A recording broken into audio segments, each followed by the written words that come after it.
हर हर महादेव दोस्तों, ओम क्रीम कालिकाय नमः। तो आइए देखते हैं कि डिवाइन आपको क्या गाइडेंस और क्या ब्लेसिंग्स देना चाहते हैं। तो बहुत ही पॉजिटिव माइंडसेट के साथ आप इस रीडिंग को देखिएगा।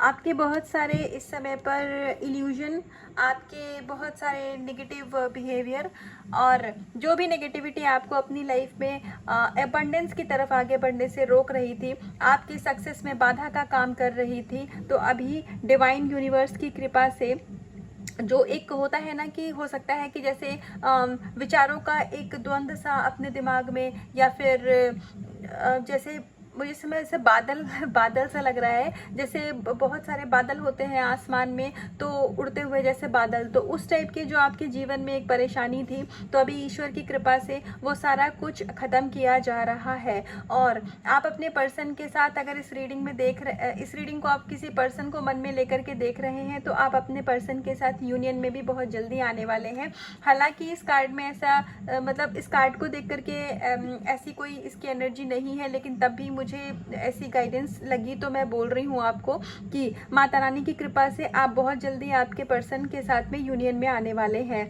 तो आपकी सारी नेगेटिविटी को ख़त्म किया जा रहा है यहाँ पर। हो सकता है कि यही नेगेटिविटी की वजह से आपके रिश्ते में कोई बाधा आ रही होगी, तो अभी उन सभी जो कार्मिक चीज़ें थी, पैटर्न थे, उनसे आपको मुक्ति दी जा रही है। तो यहाँ पर आप अपनी लाइफ में सक्सेस की तरफ आगे बढ़ रहे हैं। तो आइए और देखते हैं कि परमात्मा क्या गाइडेंस देना चाहते हैं, आपको क्या ब्लेसिंग्स देना चाहते हैं। ओवरकमिंग फियर, ये इससे पहले भी आया था, 2-3 बार ये कार्ड आ चुका है। तो आप जिस भी एनर्जी से अभी ऐसी कुछ एनर्जी से आप डील कर रहे थे जहाँ पर आपके मन में भय था।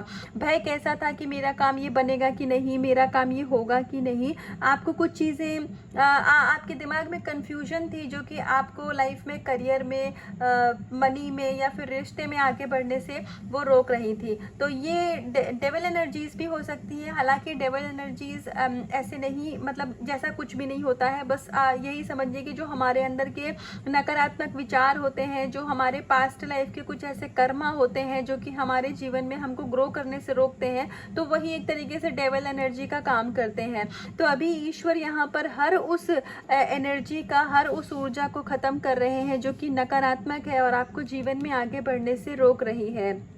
तो आपको, यदि आप जैसे ओवर थिंकिंग से डील करते हैं, मैं यहाँ पर एक एग्जांपल दूंगी। मैं यहाँ पर ये बात इसलिए बोल रही हूँ क्योंकि मैंने इस चीज़ को पर्सनली फेस किया है, इसलिए मैं बोल रही हूँ। यदि आप ओवर थिंकिंग से की एनर्जी से डील करते हैं, तो मान लीजिए आपके दिमाग में बहुत सारे थॉट्स, बहुत सारे इल्यूजन एक साथ आते हैं और आपको पता है कि मतलब ये रियलिटी नहीं है। इल्यूजन वही होता है जो रियलिटी जैसा तो लगता है, पर वो रियलिटी बिल्कुल भी नहीं होता है।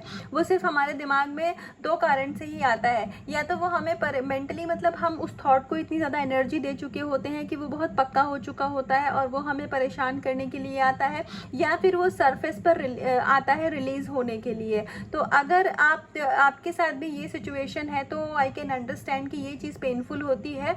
तो यहाँ पर आपको बिल्कुल भी परेशान होने की ज़रूरत नहीं है। आपको बिल्कुल भी ऐसा नहीं सोचना है, क्योंकि बहुत जगह पर हम ऐसा सुनते हैं, मतलब मैं किसी पर्टिकुलर की बात नहीं कर रही हूँ, बहुत जगह पर हम पढ़ते और सुनते हैं कि नेगेटिव नहीं सोचना है, नेगेटिव सोचा तो वो मैनिफेस्ट हो जाएगा। देखिए, मैं आपको एक चीज़ बहुत क्लियरली बता दूँ, मैनिफेस्टेशन कभी भी ऐसे काम नहीं करती है। जब तक आपका माइंड, बॉडी और सोल अलाइन नहीं होगा, मैनिफेस्टेशन काम नहीं करती है किसी के लिए भी। मैनिफेस्टेशन होती है, मैं यहाँ ये नहीं कह रही हूँ कि मैनिफेस्टेशन नहीं होती है, बिल्कुल होती है। लेकिन चीज़ों को, अपनी किसी भी विश को मैनिफेस्ट करने के लिए भी आपको आपकी एनर्जी को एक पर्टिकुलर वाइब्रेशनल लेवल पे होना पड़ेगा, तभी वो चीज़ें मैनिफेस्ट होती हैं। नहीं तो वो आपका एक इल्यूजन है। क्योंकि जब से हमने होश संभाला है, तब से लेकर आज तक हमने कितनी चीज़ें नेगेटिव सोची होंगी। अगर हर सोचा हुआ थॉट मैनिफेस्ट हो जाएगा, तो फिर अब तक तो हम अपनी लाइफ में एक तरीके से डिजास्टर मचा चुके होते। तो मैं यहाँ आपको इस चीज़ के लिए प्रोत्साहित नहीं कर रही हूँ कि अब हम नेगेटिव सोच रहे हैं तो कोई बात नहीं, हम सोचते रहेंगे। मैं सिर्फ ये बता रही हूँ कि कभी कभी जो नेगेटिव थॉट्स आते हैं, वो हमारे सरफेस पे आते हैं रिलीज होने के लिए। तो वहाँ पर आपको ऐसा नहीं सोचना है कि मैंने तो पढ़ा है या मैंने तो सुना है कि नेगेटिव नहीं सोचो नहीं तो मैनिफेस्ट हो जाएगा। क्योंकि अगर मैं आपसे ये कहूँ कि स्नेक के बारे में मत सोचिए, तो सबसे पहले आपके दिमाग में जो इमेज बनेगी वो सांप की ही बनेगी, स्नेक की ही बनेगी, है ना। तो अगर आप कहीं भी सुन लेते हैं नेगेटिव नहीं सोचना है, तो सारे नेगेटिव थॉट उसी समय आपके दिमाग में आने लग जाते हैं। तो इसीलिए यहाँ पर आपको ये कहा जा रहा है कि आपको उस सिचुएशन में परेशान नहीं होना है, उन थॉट्स को आने दीजिए। आप उनको सिर्फ एक दृष्टा की तरह देखिए कि मतलब उनका आपसे कुछ लेना देना नहीं है। वो चाहे जितने भी नेगेटिव हो, चाहे जितने भी पॉजिटिव हो, आप सिर्फ अपना नाम जप करिए, आप अपना काम करिए, आप किसी और चीज़ पे अपने माइंड को शिफ्ट कर लीजिए। और अगर आपसे ये सब कुछ भी नहीं होता है तो सिंपल सी चीज़ है, खुद को सरेंडर कर दीजिए। जिस भी ऊर्जा में, ईश्वर में आप बिलीव करते हैं, उनके जिस भी रूप में, तो आप सिंपल से सरेंडर कर दीजिए कि परमात्मा, मैंने खुद को पॉजिटिव रखने की बहुत कोशिश की, मुझसे नहीं हो पा रहा है, आप मेरी मदद करिए। और साथ के साथ नाम जप जरूर करते रहिए, क्योंकि हमारा एक एक विचार हमारा कर्म बनाता है। तो अगर आप ओवर थिंकिंग, इल्यूजन बनाने की आदत से मजबूर हैं, तो ऐसा भी हो सकता है, मतलब ना चाहते हुए अनवांटेड थॉट्स आपके दिमाग में आ रहे हैं, तो ऐसा भी हो सकता है कि पास्ट लाइफ के कुछ कर्मास हो जो कि थॉट्स के रूप में आपको परेशान कर रहे हैं। तो इस सिचुएशन में आपको क्या करना है, आपको ईश्वर का नाम जप करना है, क्योंकि जो नाम जप होता है वो हमारे कर्मों को, पास्ट लाइफ के कर्मों को काटने का एकमात्र तरीका है।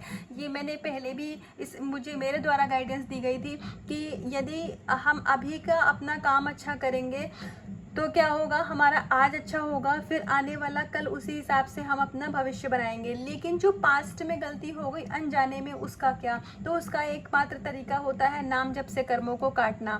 तो इसीलिए आप नाम जप करते रहिए। आप किसी दूसरे कम्युनिटी से हैं तो आपके वहाँ पे भी कुछ ना कुछ ऐसा ज़रूर होता होगा जिससे हम अपने कर्मों को रिलीज़ कर सकें, तो उसके बारे में पता करिए और आप इस चीज़ में बिल्कुल डेडिकेशन के साथ लग जाइए। तो आपको आपके विचारों से मुक्ति मिल जाएगी, वो थॉट्स जो कि आपको परेशान करते हैं। और मैनिफेस्टेशन में एक बार फिर बता दूं, जब तक कि हमारा आज्ञा चक्र, हमारा थर्ड आई चक्र एक्टिव नहीं होता है, मैनिफेस्टेशन इतनी आसानी से नहीं होती है नेगेटिव। और जब हमारा थर्ड आई चक्र एक्टिव होता है, उस समय तक हम इतने शांत, हमारी चेतना इतनी जागृत हो चुकी होती है कि फिर हमें नेगेटिव थॉट परेशान ही नहीं करते हैं।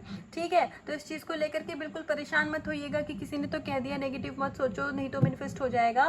परेशान मत होइएगा, लेकिन इसके ऊपर हमें काम करना है, हमें एक्शन लेना है और ईश्वर को सरेंडर कर दीजिए कि मुझे ये नेगेटिव थॉट्स परेशान करते हैं, ये कैसे ठीक होंगे परमात्मा, इसको आप ही ठीक करिए। तो आइए एक लास्ट कार्ड से देखते हैं कि ईश्वर हमें क्या गाइडेंस या ब्लेसिंग्स देना चाहते हैं। रेस्टलेस माइंड, हम अभी इसकी ही बात कर रहे थे। हमारा जो डिस्कशन ही था वो इसी के ऊपर था। हमारे पास एक कार्ड आ गया है, तो इस कार्ड को मतलब बहुत ज़्यादा कुछ इसमें डिफाइन करने की अभी ज़रूरत नहीं है। यहाँ पर जो पहले बात बोली गई वो वही बताई जा रही है कि अगर हमारा दिमाग शांत नहीं रहता है तो क्या होता है कि हमारी लाइफ में उलझने, परेशानी, ये सब मतलब कुछ होता नहीं है, लेकिन वो हमें वो चीज़ें परेशान करती हैं, हमें वो चीज़ें बड़ी दिखती हैं। क्यों? क्योंकि हमारा मन शांत नहीं है, हमारा दिमाग शांत नहीं है। तो आप थोड़ा सा मेडिटेशन करिए। आपको मेडिटेशन में नहीं समझ में आता है क्या करना है, शांत जगह पे बैठ जाइए जहाँ ज़्यादा शोर ना हो, और जब भी आपको टाइम मिले तो 5 मिनट के लिए बैठ पाए तो बैठिए और अपनी ब्रीदिंग पे फोकस करिए। नहीं तो आप यूट्यूब पे वीडियो देख सकते हैं, आप प्राणायाम भी कर सकते हैं, तो उससे भी आपका धीरे धीरे मन शांत होने लग जाएगा। ये 1-2 दिन में नहीं होता है, कुछ समय लेके होगा, लेकिन ये चीज़ ज़रूर होगी। और जैसे जैसे आपका मन शांत होता जाएगा तब फिर आपके अंदर में किसी भी अपनी विश को लेकर के, लाइफ को लेकर के डिस्परेशन खत्म हो जाती है। उसके बाद आप खुद ही गो विद द फ्लो की एनर्जी में आ जाएंगे, क्योंकि हमारी सोल को ऑलरेडी सब पता रहता है। हमारी सोल को सारा कुछ पहले से पता रहता है। हमारी सोल डायरेक्टली ईश्वर से कनेक्टेड होती है। हमें जो परेशान करता है वो हमारा लॉजिकल माइंड करता है ना। तो जब आप अपने लॉजिकल माइंड को शांत कर लेते हैं तो फिर लाइफ में परेशान होने जैसा कुछ रह ही नहीं जाता है। तो यही गाइडेंस हमें ये कार्ड दे रहा है कि थोड़ा सा अपने मन की जैसे किसी उधेड़ बुन में मन अगर आपका लगा हुआ है तो उसको शांत करने की ज़रूरत है। बाकी आपकी लाइफ में परेशानी जैसा कुछ नहीं है। परमात्मा खुद ही आपको हर प्रकार के फियर से ओवरकम करवा रहे हैं, हर प्रकार से डर से मुक्ति दिलवा रहे हैं। जो भी आपकी लाइफ में अभी तक के चैलेंजेस थे, नेगेटिविटी थी, वो माता रानी की कृपा से खुद ही ख़त्म किए जा रहे हैं। और यहाँ पर आपको थोड़ा सा मेडिटेशन और ज़्यादा आध्यात्मिक होने की ज़रूरत है, ताकि आपके मन में जो भी सवाल है उनके जवाब आपको स्वयं मिल जाएं। तो ये थी अभी तक की रीडिंग, अभी तक की गाइडेंस। तो अगर आपको इसको क्लेम करना हो तो आप वीडियो को लाइक कर सकते हैं, और अपना बहुत सारा ध्यान रखिएगा, खुद से करिएगा बहुत सारा प्यार। हर हर महादेव।